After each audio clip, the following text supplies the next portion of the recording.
sempre agradecido, não é? Pela energia que se recebe, pela energia que tentamos passar, a esse nosso mestre que nos permite estar caminhando aqui embaixo, não é? Esse caminhar meio complicado às vezes, mas insistindo se consegue, não é?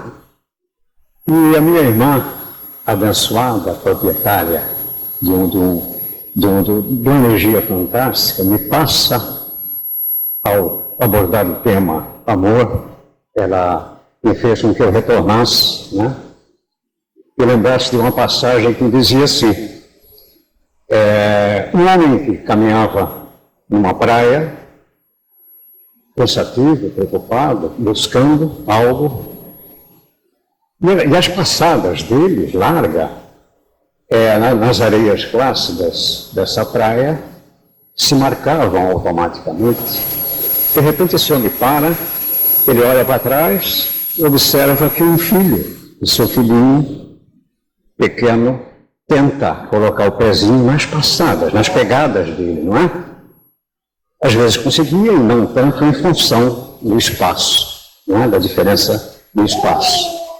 Aí ele para, ele olha para os céus em busca de uma resposta, e ele fala, Senhor, fazei com que nunca dê um passo errado, pois estarei levando meu filho.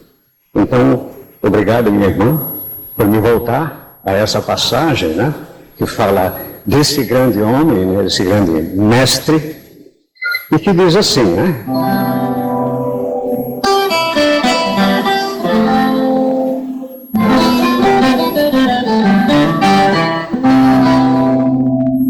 Jesus ressuscitado, o maior homem e espírito da história de toda a humanidade. Ele nunca tinha servos e, no entanto, o chamavam de Senhor. Ele não tinha nenhum grau de estudos e, no entanto, o chamavam de mestre. Não tinha medicamentos, mas era chamado de médico dos médicos. Ele não tinha exércitos, mas os reis o temiam. Ele não ganhou batalhas militares e, no entanto, conquistou todo mundo. Em química, ele converteu a água em vinho. Em biologia, nasceu sem a concepção normal. Em física, desmentiu a lei da gravidade quando andou sobre as águas e subiu aos céus. Em economia, refutou a lei da matemática ao alimentar 5.000 pessoas com somente 5 pães e 2 peixes. E ainda fez sobrar 12 cestos cheios do alimento. Em medicina, curou enfermos, cegos, aleijados, sem administrar qualquer dose de remédios. Ele não cometeu nenhum delito e, no entanto, foi julgado réu e crucificado por nós. Foi sepultado em uma tumba e, no entanto, vive está à direita do Pai e atendendo a todas as nossas necessidades. Meu irmão, minha irmã, que a paz de Jesus e a luz do Espírito Santo estejam em nossos pensamentos e que esta mesma paz domine a noite em nossos sonhos, estejam sobre todos os seus medos. Que Deus se manifeste em uma maneira jamais experimentada por todos nós. Que nossos desejos sejam atendidos, inclusive nossos sonhos mais íntimos e suas orações respondidas. Pois esta é uma oração para que todos tenham fé. Essa minha oração é pela paz, pela cura dos enfermos, saúde, felicidade plena, prosperidade e alegria e um verdadeiro puro e eterno amor a Jesus. Minha oração é para que nos seja concedido por nosso Mestre e nossa Mãe Maria ressuscitarmos do nosso coração a caridade, o amor, a doação e, acima de tudo, humildade em prol do nosso semelhante.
Jesus, passear na minha vida.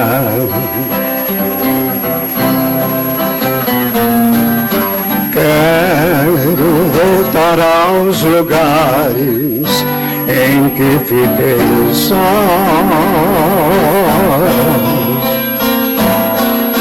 Quero voltar lá contigo, vendo que estavas comigo.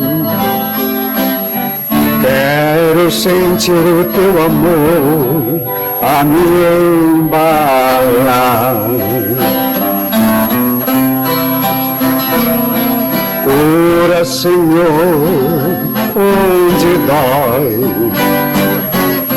Cura, Senhor, bem aqui.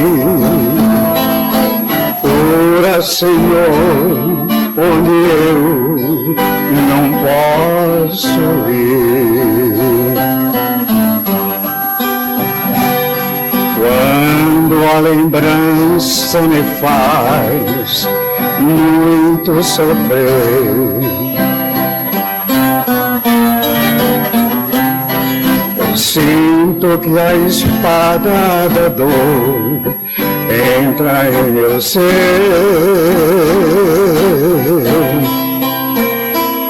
Tu me carrega nos braços, leva-me com teu abraço. Sinto minha alma chorar junto de ti.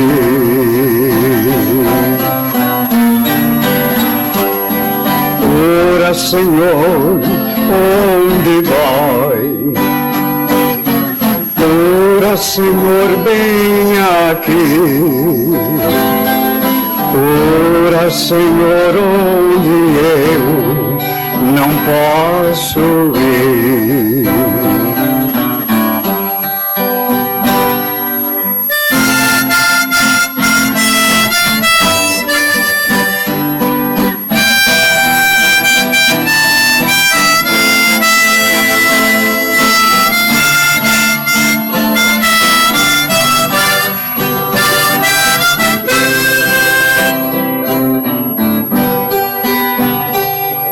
Quantas lembranças eu quero esquecer.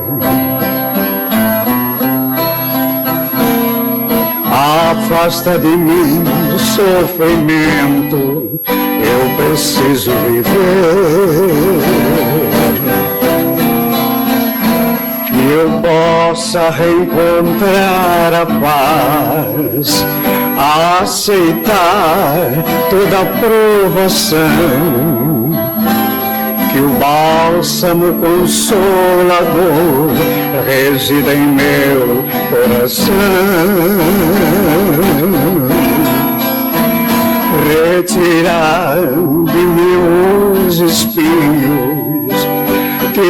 as pedras do meu caminho, pois com Nossa Senhora e Jesus não vou estar sozinho.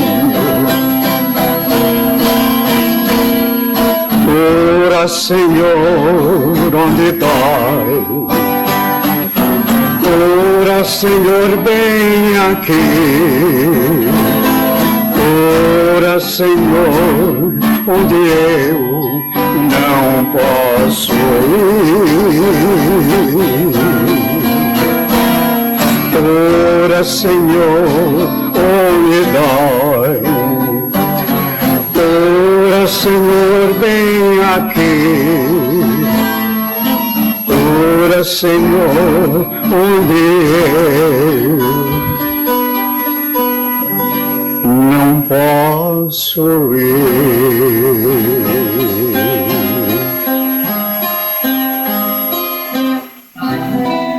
Que assim seja.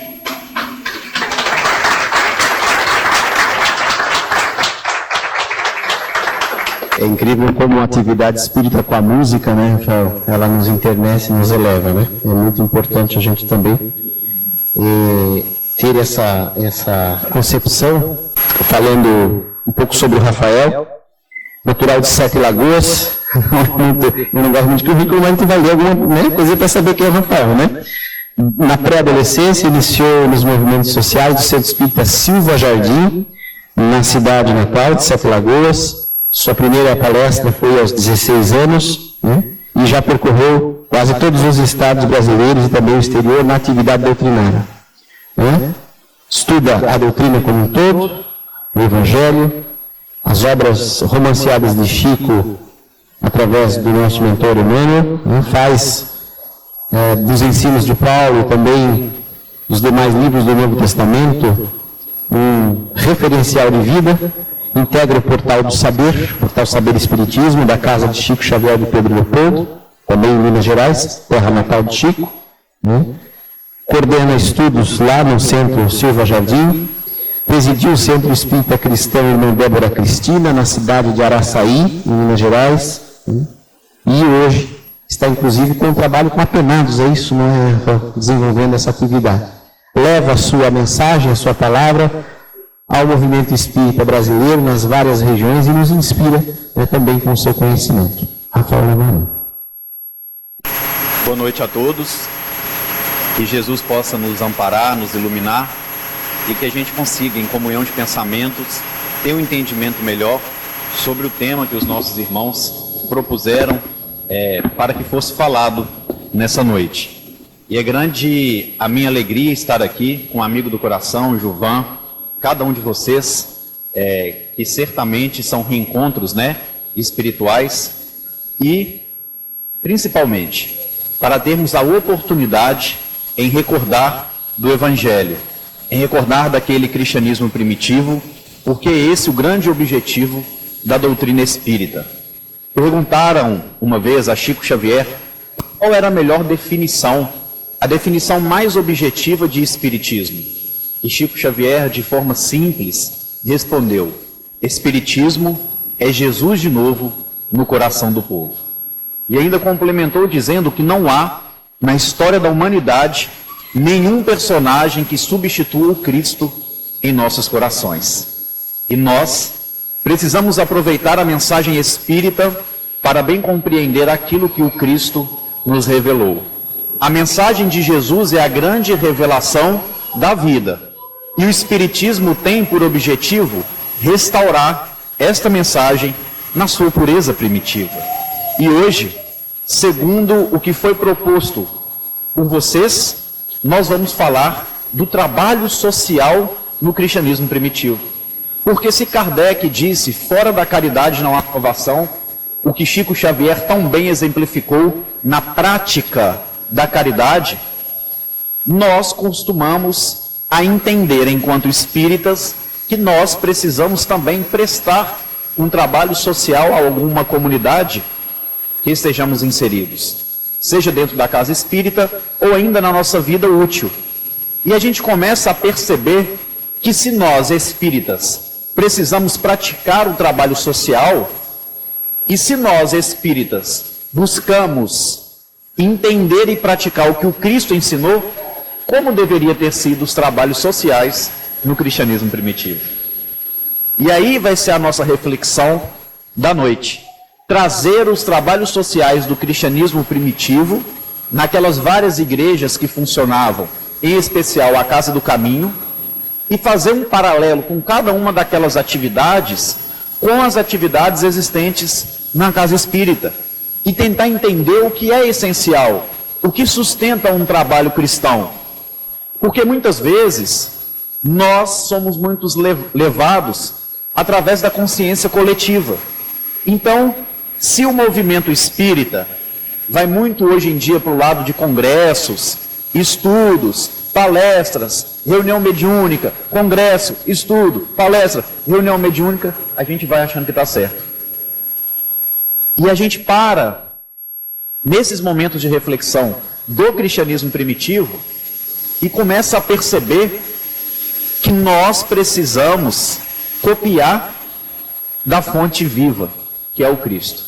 Copiar daqueles primeiros cristãos. E aí a nossa consciência individual começa a nos incomodar e mostrar que às vezes a gente está desviando o caminho. A facilidade de nós espíritas em criticarmos outras religiões é muito grande. E a gente ouve de muitos espíritas falando, nós temos a terceira revelação divina, a gente tem que ter muita cautela. A revelação espírita é uma revelação divina, certamente. Mas o objetivo do espiritismo é restaurar a maior situação da vida, que é Jesus Cristo. E aqueles primeiros cristãos vieram também de planetas mais evoluídos que o nosso para contribuir com a obra divina. Homens aparentemente comuns, mas que Jesus escolheu a dedo para reencarnar naquela época, para contribuir com essa construção do Evangelho na Terra. E aí, a gente começa a reflexão recordando do capítulo 16 de Mateus. O primeiro evangelista que respeitou como nunca a ordem cronológica dos fatos da vida de Jesus. E no capítulo 16, ele faz um questionamento aos discípulos, aos apóstolos que o seguiam mais de perto, perguntando, que dizem os homens ser o Filho do Homem? Ou seja, o que as pessoas têm dito a meu respeito? O que elas têm falado sobre mim? E aí a gente já faz uma primeira pausa, trazendo para a nossa realidade. Estamos aqui como os apóstolos estavam, como servidores do Mestre. E ele pergunta para a gente, o que as pessoas têm dito a respeito de Jesus nos dias atuais? O que Jesus tem representado para as nossas comunidades? O Brasil é um país, em sua maioria, cristã. Como tem sido a vivência evangélica? Como tem sido a vivência evangélica nos nossos lares? No nosso ambiente de trabalho? No ambiente acadêmico? O que as pessoas têm pensado a respeito de Jesus? E ali os discípulos responderam, olha, muitos falam que você é mais um profeta. Outro discípulo fala, alguns dizem que você é Elias que voltou, mostrando que aquele povo acreditava no processo reencarnatório. Porque Elias já havia desencarnado há mais ou menos 8 séculos. E se eles acreditavam na volta de alguém que já tinha morrido, acreditavam em reencarnação. E aí Jesus, percebendo que a humanidade ainda não considerava-o como Filho de Deus que viria trazer a grande revelação para a Terra, como muitas vezes o mundo lá fora ainda não considera Jesus como esse grande homem, esse grande ser que veio ser um divisor de águas. Jesus perguntou aos religiosos, aos apóstolos, aqueles que estavam mais próximos, e vocês, quem dizeis que sou? O mundo lá fora pode não considerar Jesus, mas e nós que temos o Espiritismo? O que estamos falando do Cristo? E ainda lembramos de uma frase de Francisco de Assis que nos fala, aonde estiver e pregue o Evangelho, se necessário, utilizando palavras. O que a gente tem dito com o nosso exemplo, que é Jesus Cristo? O que o Cristo tem representado para nós. Os discípulos permaneceram em silêncio, porque certamente naquela época ainda não estavam dando o testemunho que Jesus esperava, ainda estavam no processo de aprendizado, de entendimento, de leitura da situação, e fez-se um silêncio muito grande, e às vezes nós não sabemos responder também, porque não deixamos, não permitimos que o Cristo seja parte do nosso ser espiritual. E aí Simão Pedro, o discípulo que era emoção pura, que sempre se adiantava nas respostas, nos comentários, às vezes tomava um puxão de orelha, às vezes era assertivo, agia muito pela emoção, respondeu: tu és o Cristo, o Filho de Deus vivo. Tu és o Cristo, o Filho de Deus vivo. E Jesus então fala com Simão Pedro: bem-aventurado és tu, Simão Pedro, que não foi nem a carne nem o sangue que te fez essa revelação, mas meu Pai que estás no céu. Naquele momento, Simão Pedro foi um médium de Deus, trazendo aquela revelação que de fato Jesus era o Filho de Deus que a humanidade tanto aguardava. E Jesus permaneceu dizendo: e tu és rocha, e em cima dessa rocha edificarei a minha igreja. Pedro era o grande equilíbrio, era o alicerce do cristianismo.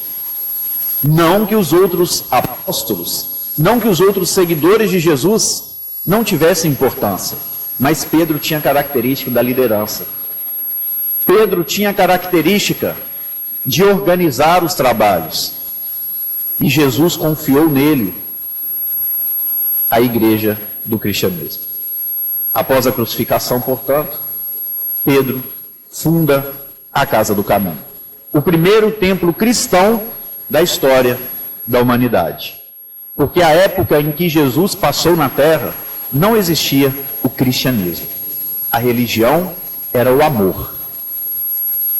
Nas bases da fraternidade. O próprio Kardec, no livro A Gênese, fala que com o passar da evolução da humanidade, a religião será o amor, e todos nós estaremos ligados pela fraternidade. Mas foi necessário vir um cristianismo. Foi necessário ter um templo religioso. E segundo as obras Paulo e Estevão, e a obra Boa Nova, a Casa do Caminho era o local onde todos os sofredores tinham uma mensagem de esperança. Todos os sofredores eram acolhidos, e aquela turba que procurava aquele primeiro templo religioso era caracterizado por leprosos, por mendigos da rua, velhinhos trêmulos que seguravam seus cajados, viúvas desamparadas, crianças que não tinham pai e mãe, prostitutas, criminosos, todos ali eram acolhidos como verdadeiros filhos do coração.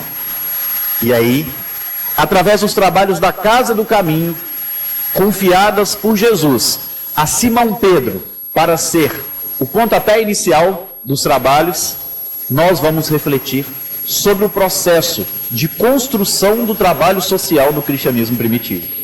Porque eles não conseguiram, já inaugurando aquela casa, ter todos os trabalhos funcionando como gostariam. Nenhum templo religioso já começa 100%. É um processo de construção. É um processo que muitas vezes vai demorar muito tempo. A Casa do Caminho, para fechar o ciclo e funcionar da maneira ideal em relação ao processo social, de pegar o ser humano na pior fase da vida, no auge do sofrimento, e levantá-lo, demorou 30 anos. A Casa do Caminho, que tinha ali Simão Pedro, Felipe, Tiago, João. Então a gente tem que ter tranquilidade. Um passo de cada vez. Né? Podem ficar tranquilos. Mas daqui uns 30 anos a gente vai vir aqui refletir, né, Gilvan? E ver como que está a construção. Em espírito. Né? Não. E eu estou concordando ainda, falando em espírito. Não, eu vou vir encarnado. Gente, vocês sabiam, o Gilvan está lembrando aqui, todos nós vamos desencarnar, sabiam disso? Dizem que os palestrantes vão depois, não sei, vão primeiro. E a gente vai começar, então, agora, entender como que foi essa construção e como eram esses trabalhos. E eu gostaria de fazer uma pergunta. Qual foi o primeiro trabalho, dentro da concepção de vocês, que foi desenvolvido pela Casa do Caminho? E aí a gente tem que pensar o seguinte: qual que é o trabalho mais importante no âmbito social de um templo cristão, de uma casa espírita? O que vocês acham? Não precisa ter medo de errar, pode falar. Não. Acolhimento. Nós vamos chegar na divulgação. Acolhimento. E aí, Simão Pedro, a gente vai perceber que foram 3 fases dessa construção do trabalho. Ganhou 2 bônus horas. 3 fases da construção do trabalho. Né? E a gente vai perceber o seguinte: Jesus, e tampouco o Pai Celestial, Deus, não quer centralizar o trabalho em uma única pessoa. Eles querem dar responsabilidades. E cada etapa desse trabalho teve um grande responsável. E quem que vocês acham que foi o responsável pelo acolhimento na Casa do Caminho? Quem que inaugurou isso? Pedro. E qual que era o tipo de acolhimento que eles ofereciam? Primeiro, recebiam o enfermo, a pessoa que estava passando fome, e ouviam a dor dele. Atendia. Estou à disposição para te ouvir. Qual é a sua necessidade? E aí tem um trabalho na Casa Espírita que chama atendimento fraterno. Será que é à toa que existe? E aí o atendimento fraterno não é só para a gente pegar o nome da pessoa e falar assim: você está precisando se tratar. Vai para a desobsessão, para o passe, que está tudo certo. E a gente dá risada, mas infelizmente a maioria das casas espíritas, quando faz o atendimento fraterno, já encaminha a pessoa para o tratamento espiritual. Às vezes a pessoa precisa de desabafar. Eu passei por um momento difícil um tempo atrás e eu procurei uma casa espírita em Sete Lagoas no atendimento fraterno. E aí, a minha vontade era desabafar, eu queria falar do meu problema para alguém. E aí, quando eu comecei a desabafar, a pessoa falou: peraí, os espíritos sabem, eles vão te responder daqui a pouco, nós vamos levar lá para cima, vai vir a mensagem. Eu, não, mas não, os espíritos sabem tudo, pode ficar tranquilo. E eu não estava conseguindo respirar porque eu queria desabafar, eu queria descarregar os meus problemas em alguém. E aí a gente tem que ter essa consciência, saber ouvir. Às vezes o tratamento da pessoa é escuta. Não é só atender ela uma vez. Às vezes você vai ver que a pessoa necessita de uma conversa. Não só naquele dia, mas na semana que vem. E aí ela já vai aliviando, vai ficando mais tranquila. Então saber acolher e saber ouvir a dor e ter compaixão do sofrimento do próximo. E era isso que eles faziam. E ali era uma triagem. Você está precisando de quê? Você está passando fome? Barriga vazia, não houve evangelho, não. Já pensou se a gente tivesse vindo sem almoço, sem café da manhã, se não tivesse o lanche aqui no intervalo? A gente ia estar incomodado. Imagina quem está passando fome. Imagina quem está com a água e com a luz cortada e não sabe o que vai oferecer para o filho hoje. E o filho vai dormir chorando de fome. E a gente vai aqui fazer pregação, a hora que o gás acaba. Não, mas é Jesus, tem Jesus que cura. Gente, precisa do arroz com feijão. Não era à toa que Chico distribuía cesta, fazia sopa, dava dinheiro. Chico, você está dando dinheiro? Tô. Eles têm que comprar o gás. Tem que pagar a conta de luz, de água. Ah, mas está difícil para todo mundo. Mas cada um pode contribuir um pouquinho. Um contribui com uma caixa de fósforo. Não vai conseguir ligar o fogo sem tiver fósforo. O outro com meio pacote de macarrão. Eu não tenho nada, mas vou pedir meu vizinho que eu sei que ele tem. E vou ajudar, que eu vou ser essa ponte. Quando assusta, todo mundo colaborou, tem uma cesta. E aí aquela família não vai passar fome, vai ter pelo menos o necessário. E ali na Casa do Caminho eles faziam isso. Acolhiam, davam o necessário. Medicamento, alimento, roupa, um leito. No Paulo Estevão, Emmanuel fala que era um leito simples, mas asseado. Olha que lindo isso. Não precisa ter conforto, não precisa ter luxo, precisa ter asseio. E ali as pessoas tinham asseio, tinham cuidados. E tem coisa melhor do que a gente sentir esse acolhimento? Quem já passou por dificuldade, quem já passou por fome, por falta das coisas, sabe a alegria que é quando alguém chega com uma cesta básica para te oferecer. Quem vê o pai, a mãe, o filho aflito, querendo comer e não tem o que oferecer, quando chega uma ajuda material, é uma alegria muito grande. É uma alegria sem tamanho. E aí, No movimento espírita, tem gente que fala que quem doa alimento, quem ajuda pobre, é assistencialista. Existe o assistencialismo. Se a gente ficar só doando, sem critério. Mas eu fico pensando que às vezes é bom ser assistencialista do que não fazer nada. É menos ruim ser assistencialista do que não fazer nada. Exatamente. Tem uma atenuante. Tem a boa vontade. Fique à vontade.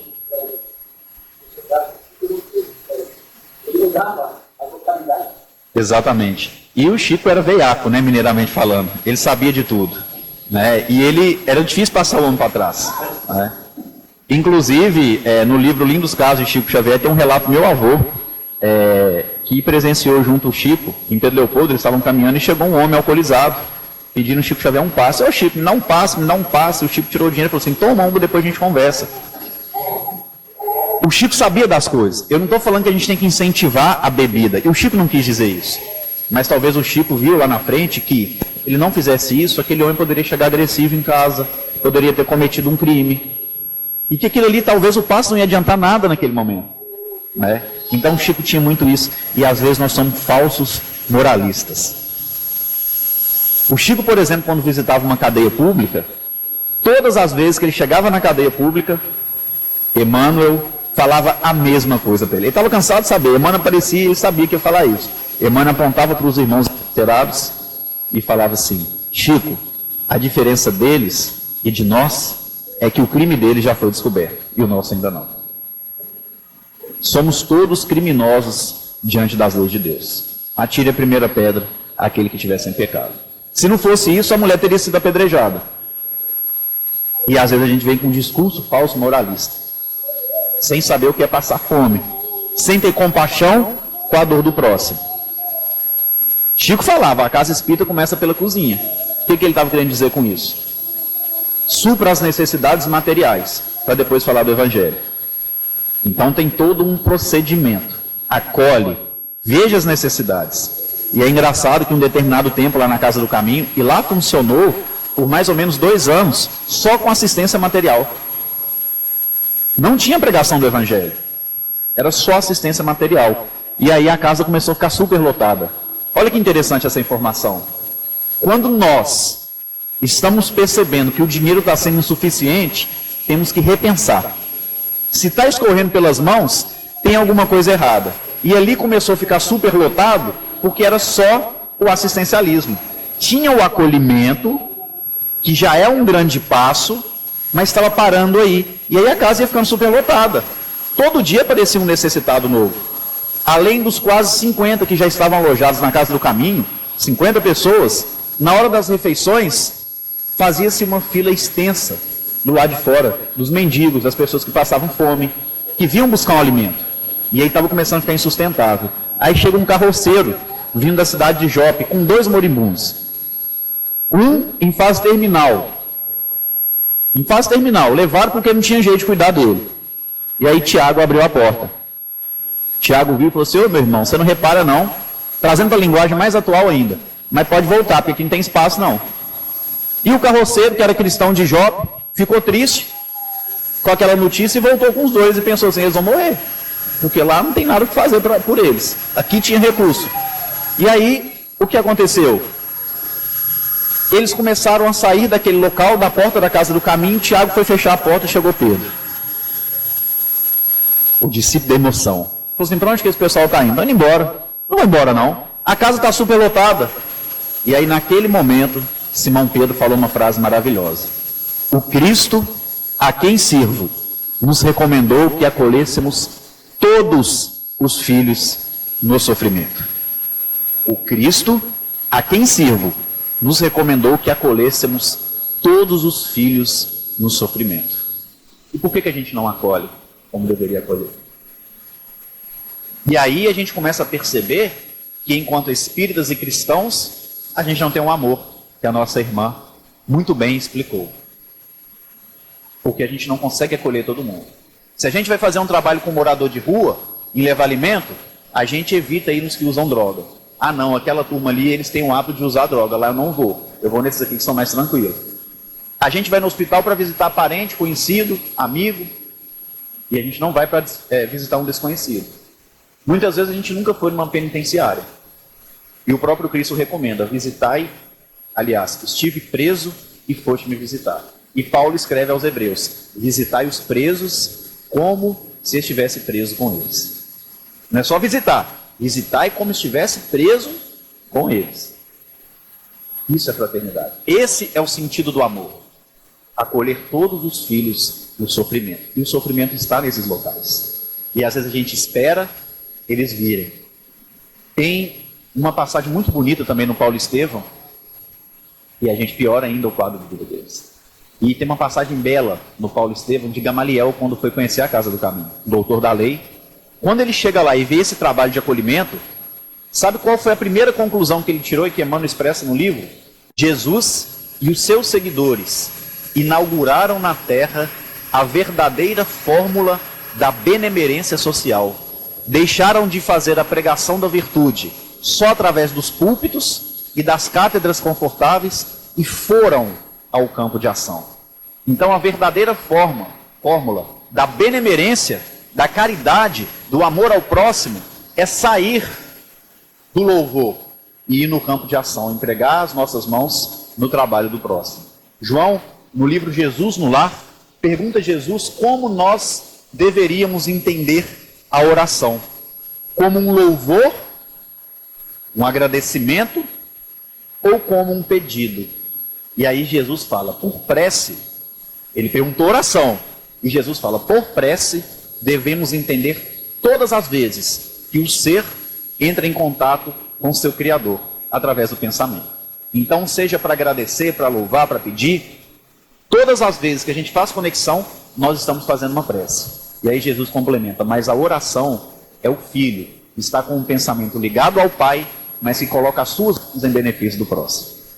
Oração. Fazer algo é ir de encontro aos aflitos da alma. E Simão Pedro, vendo aqueles dois, chegando em fase terminal, muito enfermo, tinha um que estava pior, o Cristo a quem eu sirvo, nos recomendou que acolhêssemos todos os filhos do sofrimento. E eles vão entrar. E acolheu aqueles dois. Tem um deles que chamava Gesiel, não sei se já ouviram falar. Delirou entre a vida e a morte por 20 dias. E Pedro cuidando dele como um pai. E Pedro ficou surpreendido, porque nos delírios, ele falava todo o Velho Testamento de cor. Em especial o livro de Isaías. Isaías, gente, viveu também uns 7 séculos antes de Jesus. E no capítulo 53 do livro dele, ele fala mais ou menos assim.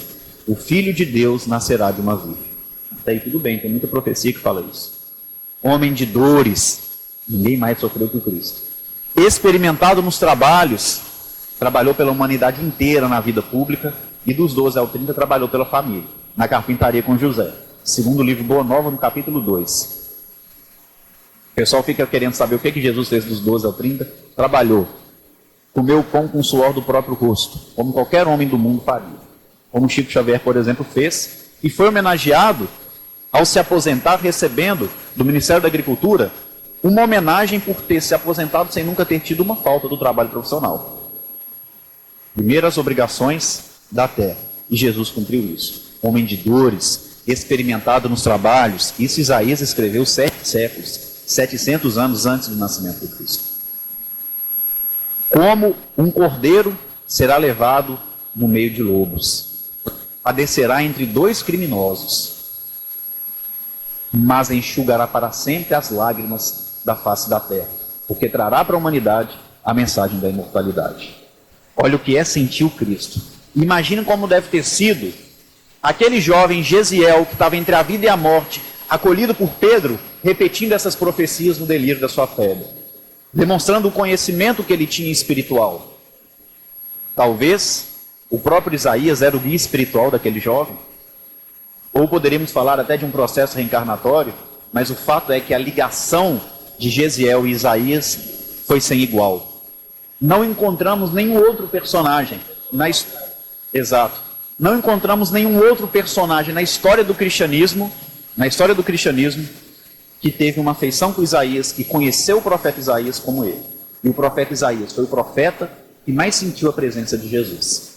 E esse jovem chamado Gesiel, poderíamos fazer um seminário sobre a vida dele. Toda a vida dele, antes de conhecer Jesus, cada problema que ele teve na vida, a postura dele foi uma bem-aventurança. O primeiro problema, ele resolveu com a postura da primeira bem-aventurança, bem-aventurados os pobres de espírito. A segunda, bem-aventurados que choram. Ele poderia chorar, mas ele levou conforto.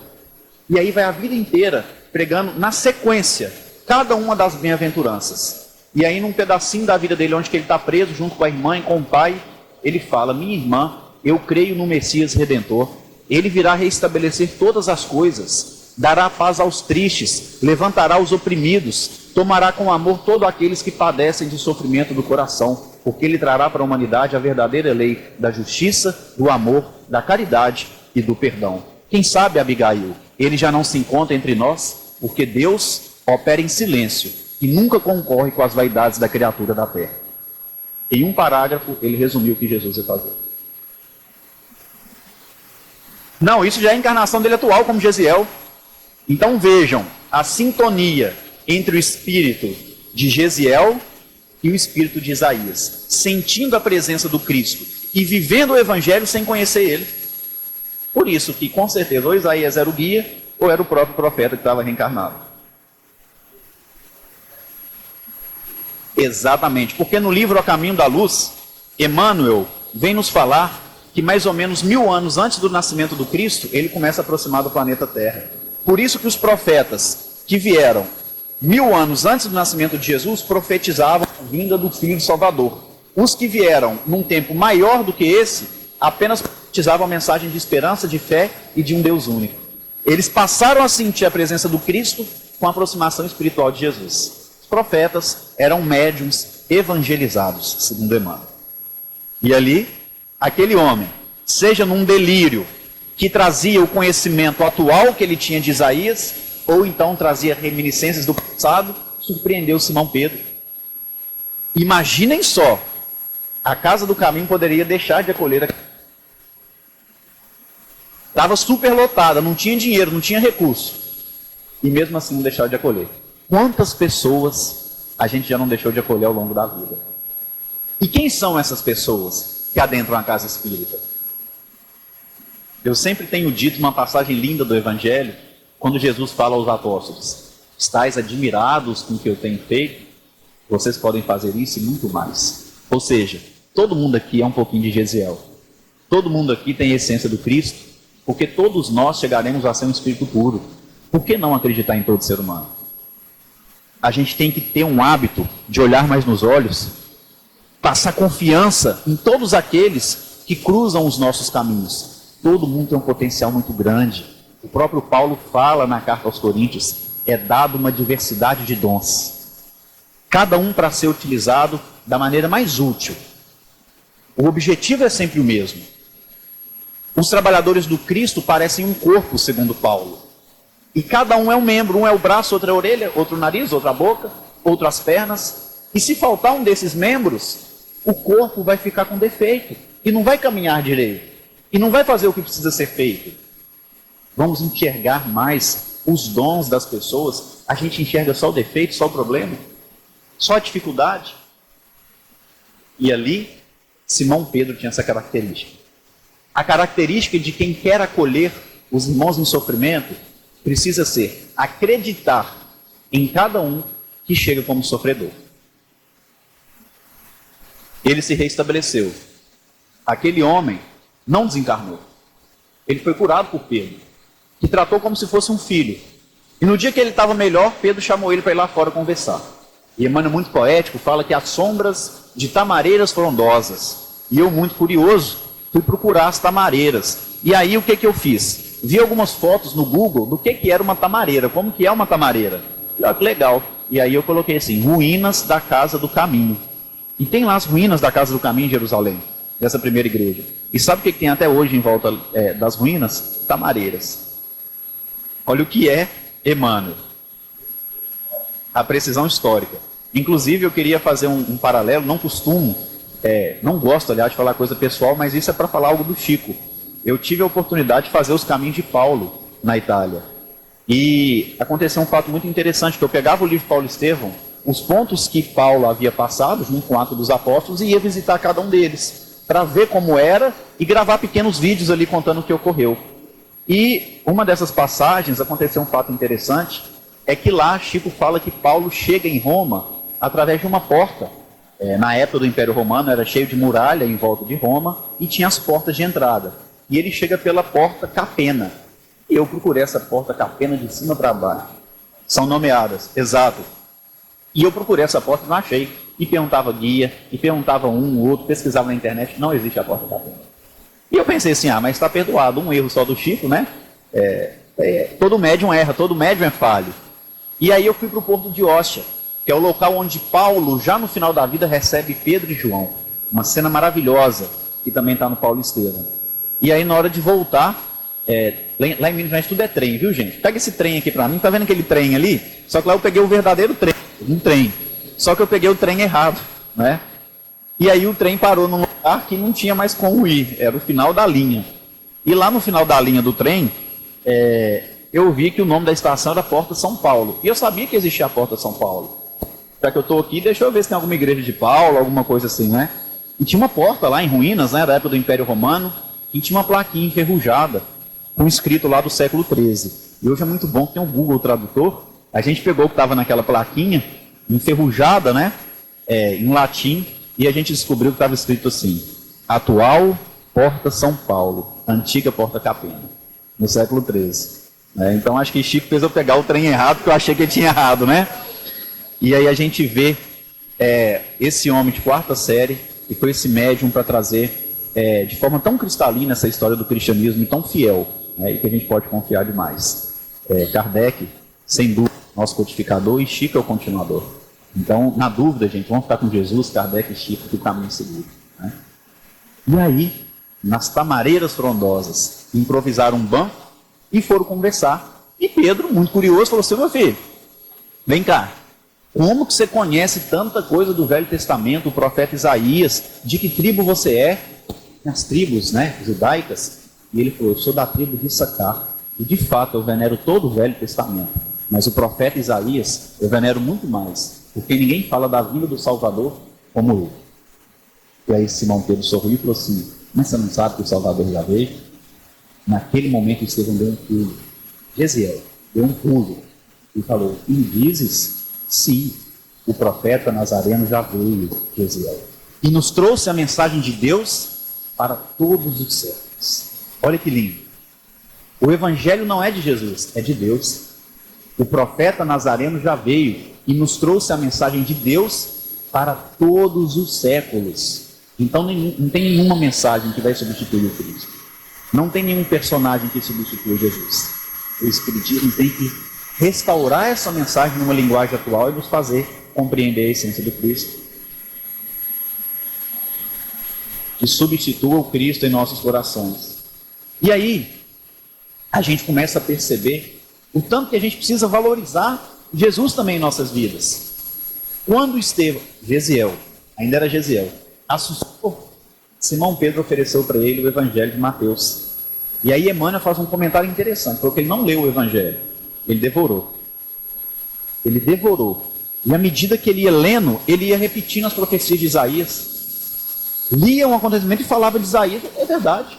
Quando ele chegou nas bem-aventuranças, lembra que eu falei que a vida dele é as bem-aventuranças? Ele ajoelhou e começou a chorar compulsivamente, de emoção. Porque reconheceu que toda a postura que ele teve ao longo da vida foi correta.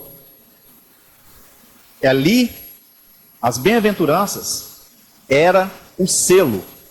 Ele foi um homem de bem e que viveu o Evangelho, mesmo sem ter conhecido Jesus. E aí ele de joelho chora e fala com Pedro: preciso meditar nessa preciosidade com mais vagar, porque presinto ter encontrado a chave que irá desvendar todos os enigmas da raça humana.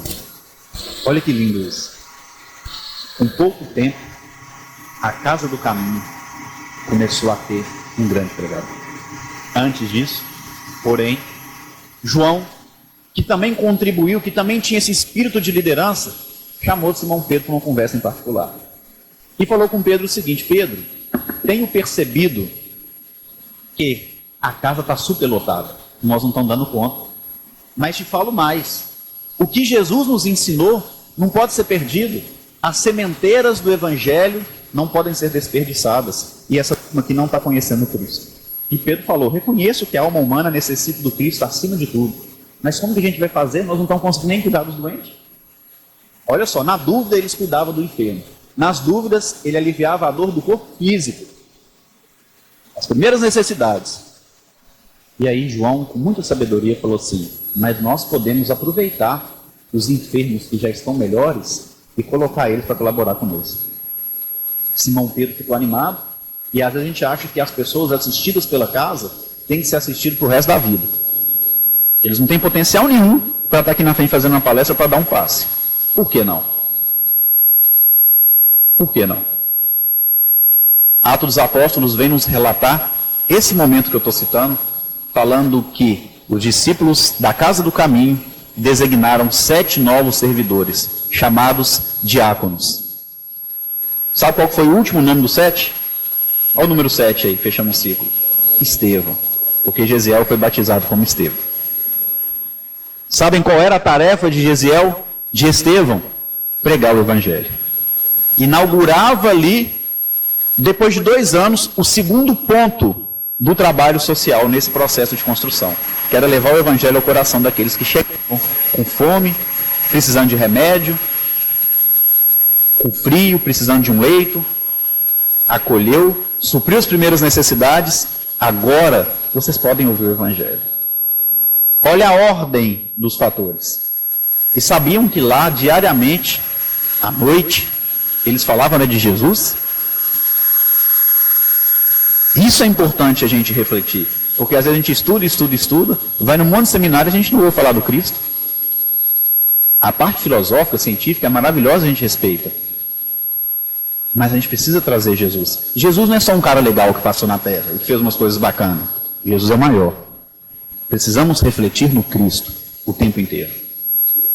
Ler do engano, acharmos que um homem como Saulo veio na terra a ser um assassino e depois se converter e ficar essa história linda, maravilhosa, que o assassino virou cristão.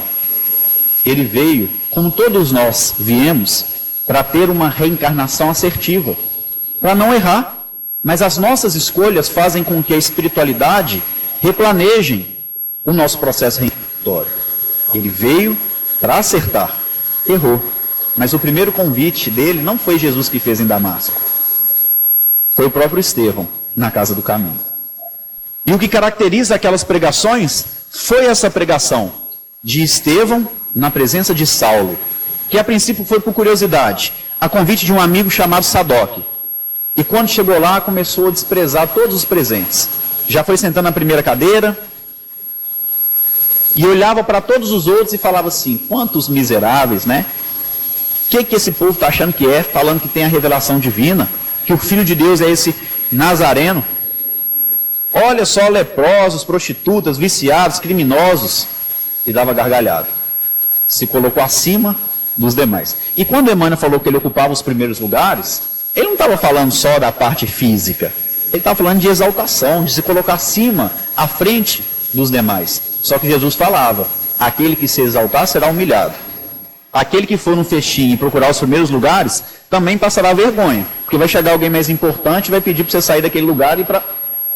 Só que a gente entende de forma literal. A gente acha que é só a primeira fileira, mas está falando de exaltação espiritual. Porque às vezes, dependendo do lugar que a gente acha que é melhor que o outro. Pela posição que a terra nos confere. Até na rodovia, né? Dependendo do carro que está, eu não vou aceitar um carro 1.0 me passar de jeito nenhum. Acelera. E não dá passagem, né? Então a gente tem isso. Exatamente. E aí, na chamada pregação de Estevão, tem um fato muito interessante. Porque chega na Casa do Caminho Estevão, e o público já estava lá esperando, e do lado dele tinha João, e do outro lado Pedro. Ele estava bem acompanhado ou não? Pedro e João do lado dele. E ele entrando. E acontece um fato interessante que todos os aflitos, segundo Emmanuel, começam a falar assim, é Estevão, Estevão chegou. Com todo respeito aos outros discípulos, não falaram o nome deles. Olha só que espírito evoluído era esse Estevão, que não precisou nem conhecer Jesus para pregar as bem-aventuranças e saber do Evangelho. E ali, Estevão chega na presença de uma grande inteligência encarnada, chamado Saulo. E ali uma outra grande inteligência, que estava um passo à frente porque já conhecia Jesus. Porque entendia a lei e os profetas com a mensagem do amor. Não de forma conveniente para satisfazer as questões da terra. Entendia através da grande mensagem do amor. E aí ele abre o Evangelho de Mateus ao acaso. Sabemos que o acaso não existe. Mas abre o Evangelho de Mateus e ali cai no capítulo 10, itens 4, 5 e 6. Mas pregai antes as ovelhas perdidas da casa de Israel e dizei a elas que é chegado o reino dos céus. Esse foi o primeiro grande convite que Saulo recebeu para seguir Jesus. Pregai antes as ovelhas perdidas da casa de Israel. Saulo era aquela ovelha perdida. E ali aquela grande inteligência que conhecia também Moisés e os profetas, começou a traçar um paralelo de tudo o que os profetas haviam vivido, todas as profecias que ele haviam falado, sendo cumpridas na presença de Jesus Cristo. Mostrando para todos os presentes, em especial para Saulo, que aquele era o Cristo que a humanidade esperava. E então, em determinado ponto da narrativa, Saulo se levanta.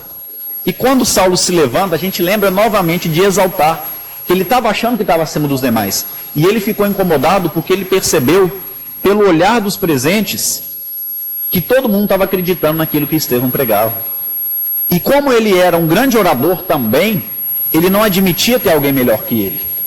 E ele se levanta e fala: como ousa você, em Jerusalém, onde se decide todos os destinos da raça humana, falar que o Filho de Deus que esperamos é um carpinteiro vulgar? E aí Emmanuel fala que, sem trair a bondade que vinha do seu coração, Estevão respondeu: ainda bem, Saulo, que o Messias foi carpinteiro, porque dessa forma nunca faltará um lar seguro aos nossos corações, porque Jesus é o abrigo da fé e da esperança. Aquele que muito se exalta será humilhado. Emmanuel fala que Saulo ficou vermelho de raiva, estava envergonhado, porque era um grande pregador e não perdia ninguém na discussão, e tentou falar, e Estevão mantiver em silêncio. Falou: eu exijo que você discuta comigo. E Estevão respondeu para ele: o Cristo a quem sirvo nos recomendou que evitássemos os fermentos da discórdia infrutífera. Quantos males nós não conseguiríamos evitar se soubéssemos ao silêncio? Quantos desentendimentos não temos por não saber guardarmos o silêncio? E ali aconteceu um fato interessante. Estevão faz menção em sair daquele convite que Jesus fazia a Saulo, e Saulo fala: pagarás caro por essa afronta. Porque o sinédrio, Estevão, tem 1000 maneiras de te fazer chorar. O sinédrio, Estevão, tem 1000 maneiras de lhe fazer sofrer, de tirar sua própria vida e lhe fazer abdicar desse amor desvairado a esse carpinteiro vulgar. E Estevão, então, para finalizar, responde: o sinédrio, Saulo, tem 1000 maneiras de me fazer chorar, sofrer. Pode tirar minha própria vida, como fez com Jesus, mas desconheço meios de fazer com que eu não ame o Nazareno. A vida pode trazer qualquer problema para a gente, qualquer dificuldade, qualquer provação, mas o nosso amor e a nossa fidelidade a Jesus, ninguém tira. O nosso propósito de fazer o bem, ninguém tira. Emmanuel fala que o bem que a gente faz hoje é o nosso advogado em toda parte. E Chico ainda complementa dizendo que quando a misericórdia divina vem para o acerto de contas conosco e nos encontra trabalhando para o próximo, manda a providência que esse acerto de conta volte por tempo indeterminado. Olha que lindo isso.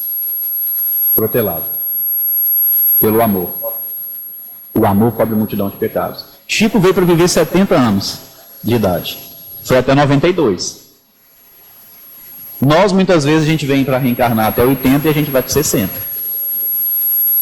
Porque ainda falta esse verdadeiro.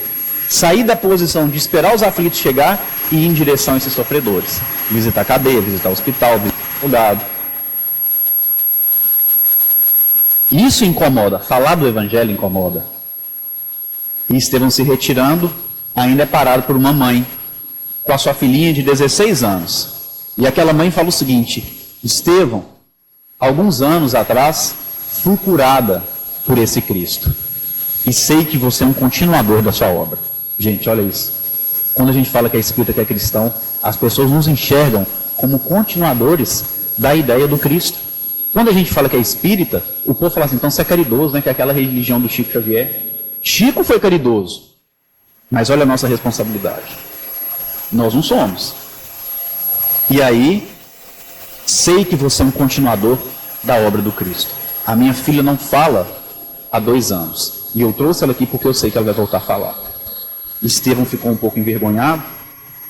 Meditou se qualquer atitude dele não seria para exaltar a própria personalidade, mas viu o sofrimento e a fé daquela mãe e daquela filha. E então disse de forma simples, por louvor ao bom mestre, ela há de falar. Fizera-se um silêncio naquele local que foi rompido pela voz daquela jovem. Louvarei o bom mestre por toda a eternidade. Esse segundo trabalho da Casa do Caminho, esse segundo trabalho social de nós que somos cristãos, precisa ser louvar Jesus em toda parte. Falar de Jesus para todos aqueles que precisam de esclarecimento, de esperança, que precisam reacender a chama da fé. Ah, mas só falar não adianta. Por isso que o primeiro trabalho é a prática. É o acolher, é o enxugar lágrimas, é matar fome. Exato. Então a gente acolhe, consola e já esclarece. E aí a maioria das casas... Aí a libertação ainda não chegou. Nós vamos chegar na libertação daqui a pouco. E aí muitas vezes a gente observa em muitas casas espíritas esses 2 pontos do trabalho acontecendo de forma bacana. Acolhe, cesta básica, campanha do quilo, sopra fraterna, visita nos lares, estudos de evangelho, estudo do livro dos espíritos e dos médiuns. Inclusive qualquer fenômeno mediúnico que tenha no livro dos médiuns, a gente encontra no Novo Testamento. Qualquer um tem no Novo Testamento. Duvido que alguém consegue descobrir um que não tem. Todos têm. Então a gente pode dar o livro dos médiuns, teoricamente a parte científica, mas falar do Cristo o tempo inteiro. Falar de Jesus o tempo todo. Então a gente precisa ter esse hábito, permanecer nesse hábito. Os nossos estudos, as reflexões precisam ser em volta do Cristo. E a gente precisa continuar com a nossa assistência social. E isso muitas casas espíritas fazem de forma bacana. Legal. Só que tem um terceiro ponto do trabalho social que é o mais difícil. Olha, Jesus confiou em Pedro o início disso. Depois um doente foi o grande responsável em inaugurar as pregações. Nós devemos momentos como esse a Estevão. João teve a ideia, mas Estevão foi o cara que levou isso adiante. Só que um tal de Saulo, que inclusive depois mata Estevão, cumpre aquela promessa, se transforma também em Jesus mais tarde. Como muitos de nós já sabemos. Infelizmente a gente não pode contar a história dele aqui porque não vai dar tempo. Mas ele vai e cumpre a promessa. Ele percebe, quando volta da primeira viagem missionária, que a Casa do Caminho e muitas outras igrejas, como a de Antioquia, elas estavam sofrendo uma influência muito grande. Os fariseus chegavam e não permitiam que Jesus fosse falado nas reuniões da forma que ele tinha que ser falado. Falava de Jesus como se fosse um personagem comum na história da humanidade. E olha a pergunta que Jesus faz no Evangelho de Mateus, no capítulo 16, que eu iniciei refletindo. Que dizem os homens ser o Filho do Homem? Ah, um profeta. Ah, Elias. E vocês, o que têm dito? E ali os seguidores estavam permitindo que Jesus fosse cair no esquecimento. Porque os fariseus não permitiam. Para falar de Jesus, tem que falar de todos os profetas, tem que falar de Moisés. E aí depois você pode falar um pouco de Jesus. Não pode ser assim. Tem que falar muito de Jesus. Tem que falar bastante do Cristo. E aí, Saulo, que era muito, o que é certo, o que é errado, e vamos movimentar para mudar isso. Ele foi entender por que as pessoas aceitavam essa influência dos fariseus. Na Casa do Caminho especial, porque eles colocavam dinheiro na obra. Eles já não estavam conseguindo sustentar a obra financeiramente. Dependia do dinheiro dos fariseus.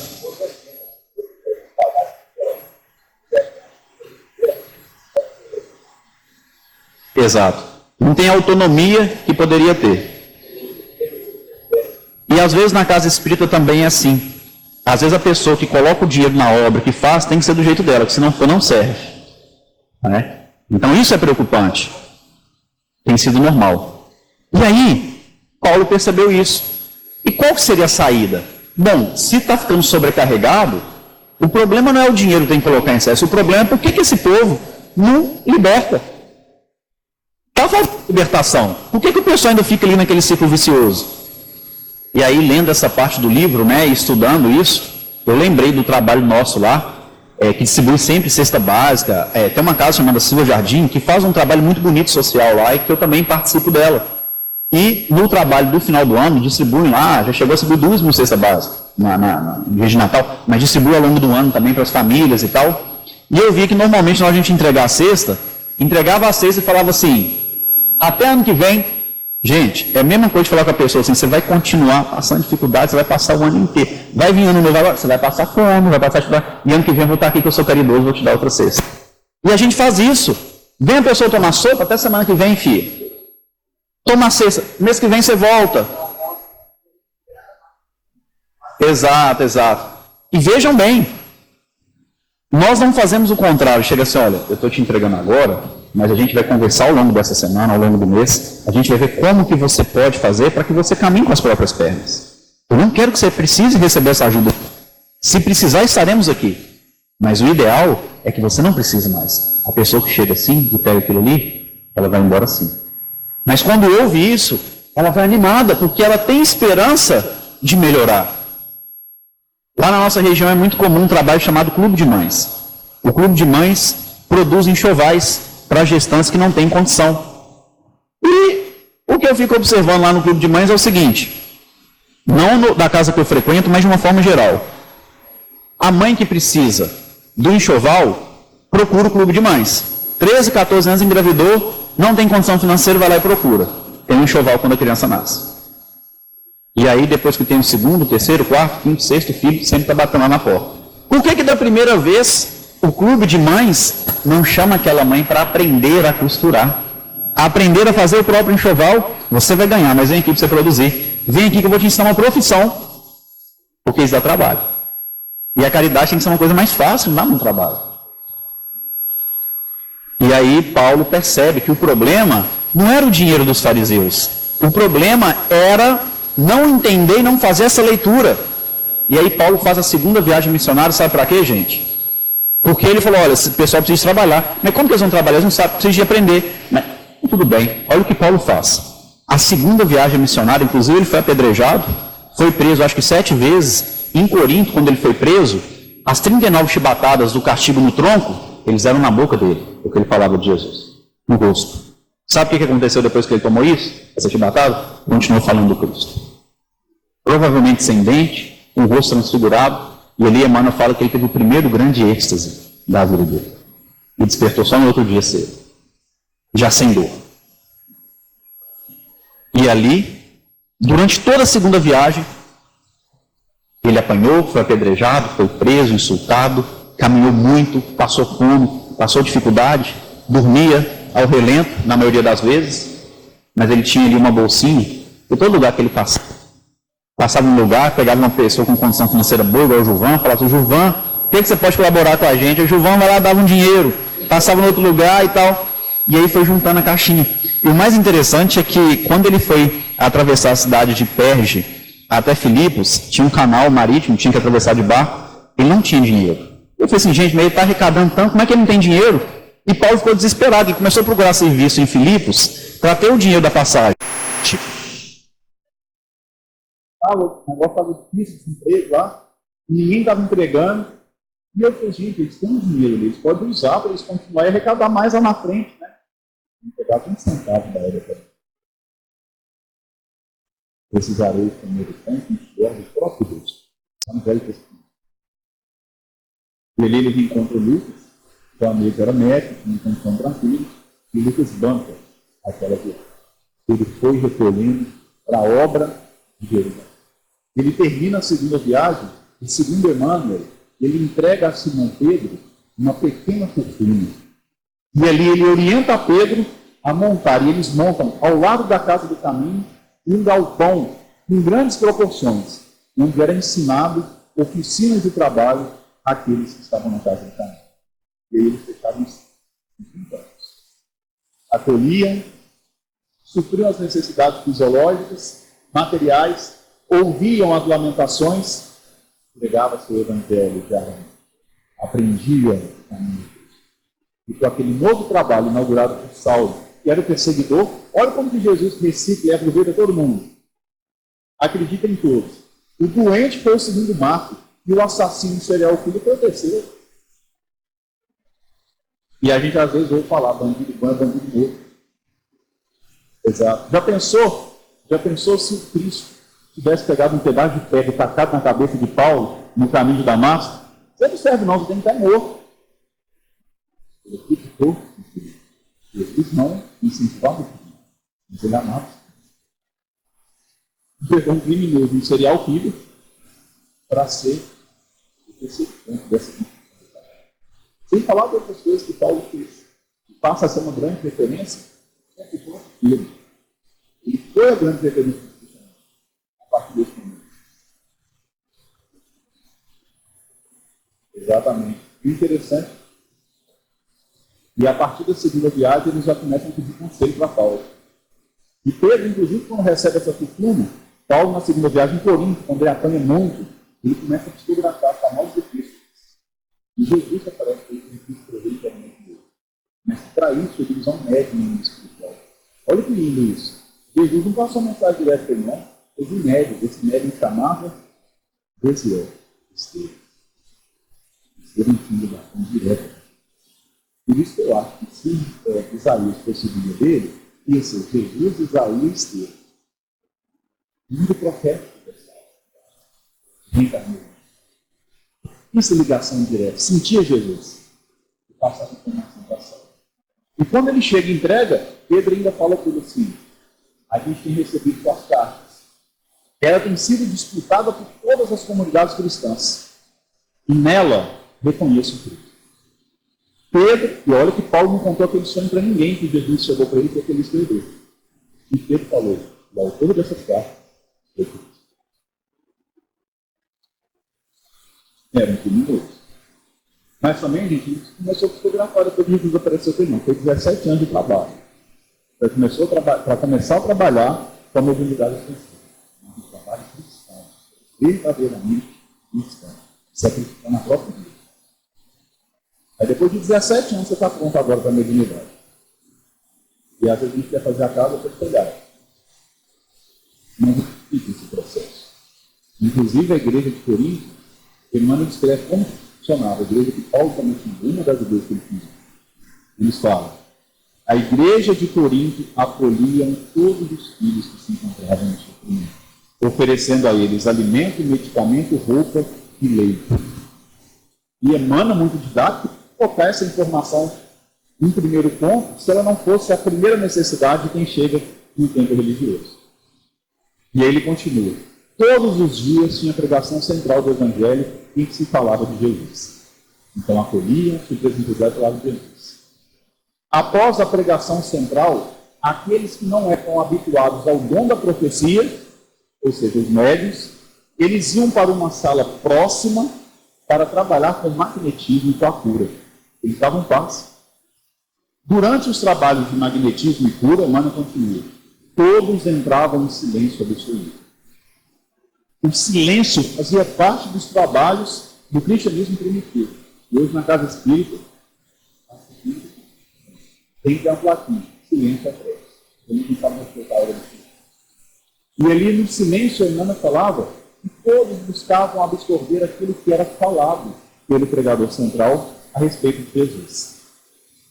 Olha só, o momento é muito importante enquanto a gente aguarda, por exemplo, o que passa. E olha a estrutura da igreja de Corinto, muito semelhante à estrutura da casa espírita atual. Entrava em silêncio. Quem não tinha mediunidade ostensiva, igual a Emmanuel fala, o dom da profecia, ia trabalhar numa sala próxima com a cura. Não precisa ser médio ostensivo para dar paz, precisa ter boa vontade. Hoje eles estão exigindo cursos de pós-doutorado, graduação para dar paz. Temos que conhecer Amai-vos e instruí-vos, mas o amor tem em primeiro lugar. Boa vontade tem em primeiro lugar.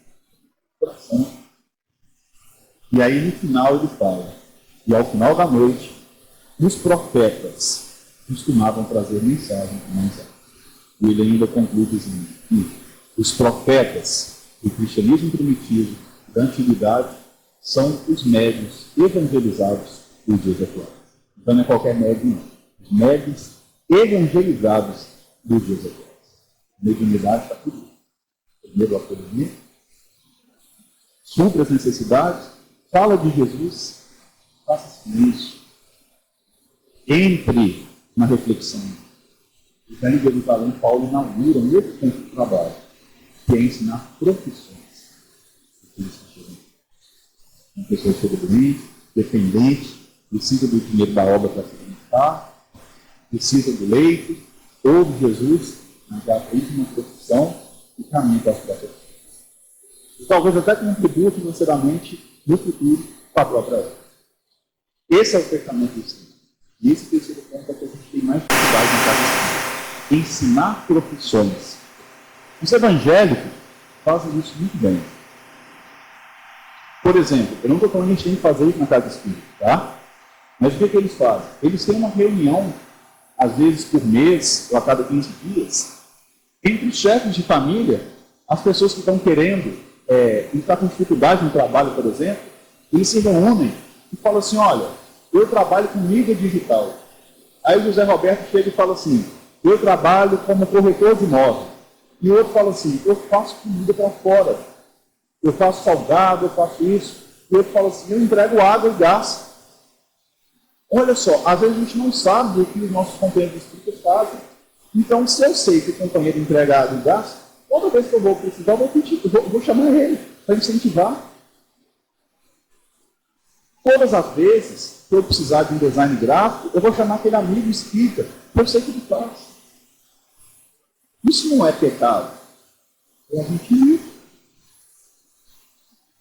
Toda caminhada e toda ascensão, quando é feita em fileiras, a ascensão é mais rápida, segundo Paulo. Então a gente tem que ser mais unido. A gente tem que preocupar mais uns com os outros.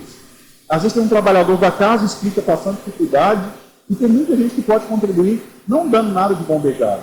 Mas se estiver precisando de dar alguma coisa, dá, mas procura saber o que pode ajudar para realizar aquela pessoa. Qual a sua profissão, qual a sua habilidade? Todo mundo tem um dom. Não, se eu souber de alguém que queira vender um imóvel, eu vou te indicar, eu vou te incentivar, você vai conseguir sair dessa. E aí a gente vai construindo, às vezes dentro da casa espírita, com soluções. E aí, pois é, exatamente.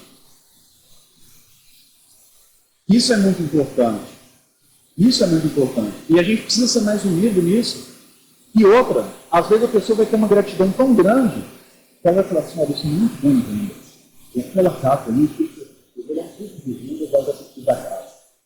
Vai começar a reunir aquela turma todo sábado. E está desempregado, gente, vocês vão ser bons em vendas. Vamos lá.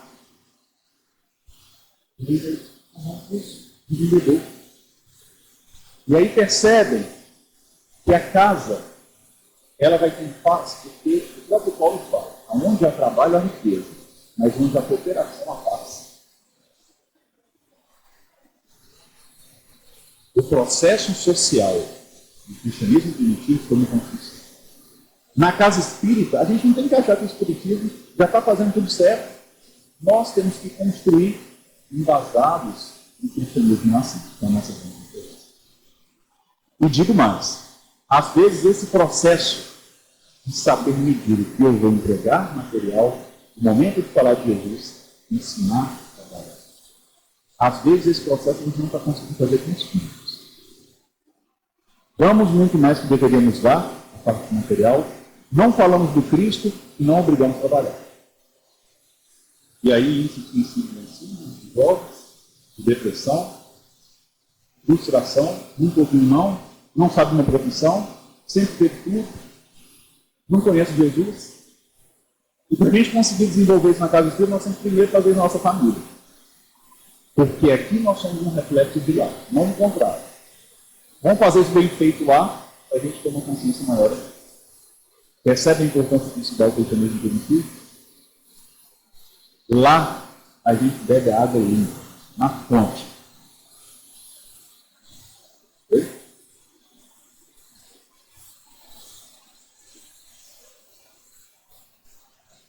Eu acredito que a gente tem que se apegar aos primeiros 100 anos.